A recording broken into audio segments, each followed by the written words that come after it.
très forte que j'avais depuis très très longtemps de présenter aux Camerounais leur patrimoine, puisqu'il n'y a ni musée ni exposition. Et grâce au Centre culturel français, m'a donné la possibilité de préparer depuis 3 mois cette exposition avec des pièces exceptionnelles. Des masques, tu peux en trouver des plus ou moins beaux comme ça, mais là, il y a des masques. Celui-là est superbe. Mémoire d'hier, mémoire de demain, ben, tout simplement, toutes les pièces qui sont ici sont en fait des objets qui relient le passé jusqu'à aujourd'hui. Et pourquoi demain? Ben parce que ça sera le prolongement, s'ils ont la chance d'être préservés, d'être mis dans un musée, et de la peinture moderne de Padoue qui est là, qui est aussi une projection sur le futur.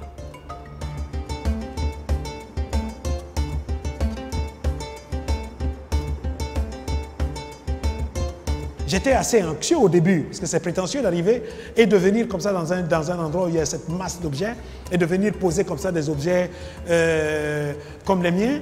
Et je suis au même moment très fasciné par la cohérence dans ce chaos qu'on a quand on entre dans une exposition comme celle-ci, qui est, à mon avis, pour moi, quelque chose de totalement inédit.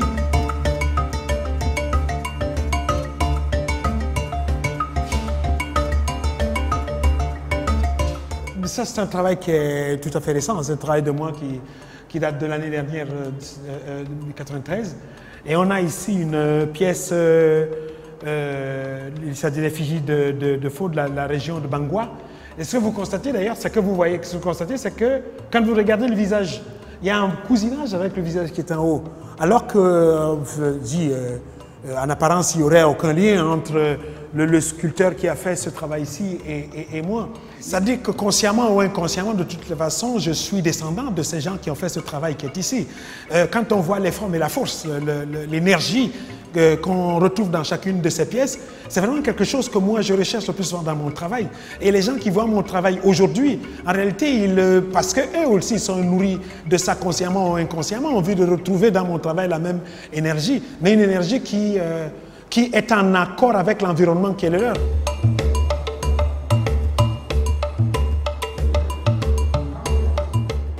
Moi, je suis un peu surpris parce que moi, je ne pensais pas qu'on pouvait trouver autant de pièces ici.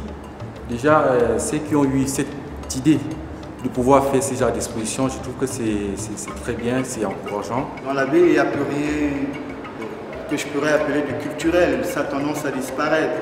Alors, avec cet espace, on peut amener des enfants à découvrir la culture de notre pays, qu'on a tendance à ne plus trouver ni dans les livres, ni dans des émissions, ni dans des espaces qui permettent qu'on les voit et qu'on les touche du doigt.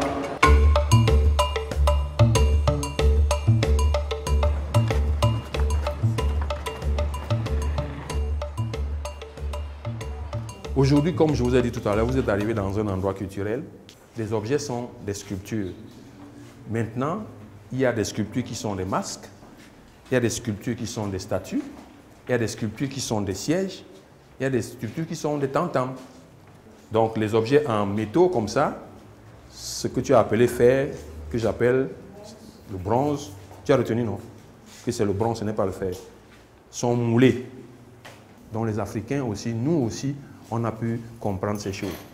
Quand vous êtes venus ici aujourd'hui, je vous assure, vous pouvez repartir et revenir ici chaque jour. Chaque objet va vous raconter toute une vie. L'avenir, c'est la jeunesse.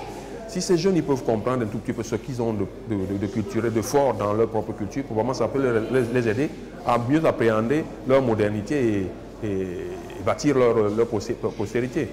C'est pour ça que ces choses sont importantes. Ça nous donne la possibilité de fouiller notre passé. Beaucoup ne connaissons pas ce passé.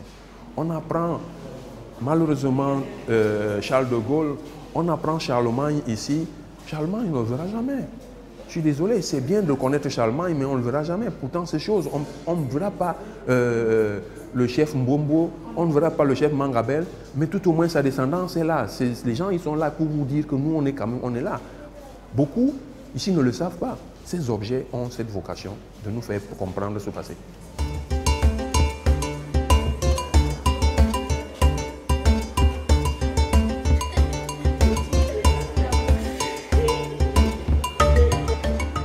C'est le sud Cameroun. Ils ne sont pas loin du Gabon, de la Guinée équatoriale.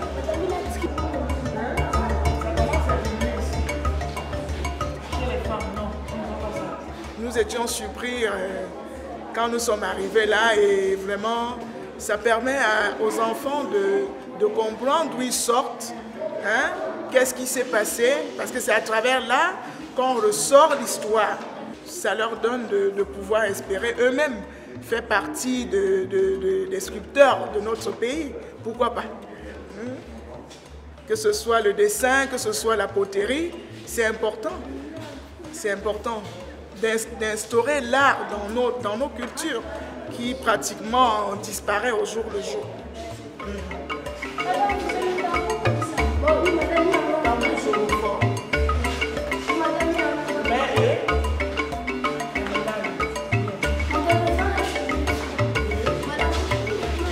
C'est la première fois que je vois ce genre de statues et je suis très contente de les avoir vues. Ce qui m'a plu, ce sont les tambours, les masques et plusieurs outils traditionnels de nos ancêtres.